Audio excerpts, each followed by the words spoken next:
Hey, you guys, it's Naja Young, and I'm just sitting here doing some work, but something just occurred to me. I was talking about the Green Lady earlier and urban legends, right?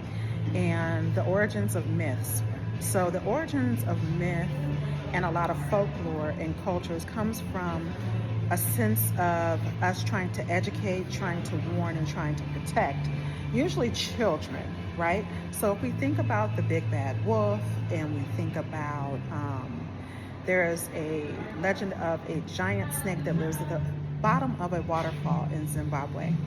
I want to say it's the Victoria Falls, but I could be wrong. But there's a myth, I think, by one of the indigenous cultures there that talks about a giant snake that lives at the bottom of this waterfall.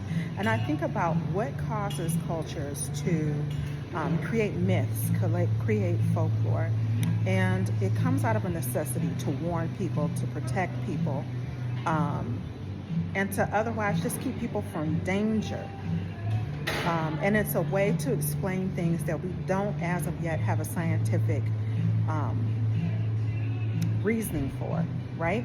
Okay, so when I think about the myth or the legend of the Green Lady in Cleveland, Ohio, I know and I'm very clear that it is to warn children about talking to strangers and to being alone, right? Because in the 1980s we had this very widespread spate of child abductions, and it was just becoming very highly publicized at that moment.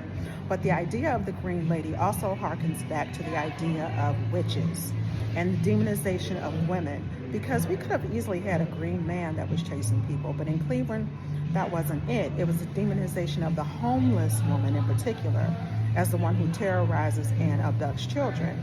So that harkens back to the idea of women being naturally distrustful and demonic. So on one side of the coin, we have women as being portrayed as nurturing and as kind and motherly. But on the other side of that coin, a woman who is single, a woman who is on her own and living on the streets, we demonized her and made her the modern day witch. Think about it. All right then, y'all. Peace.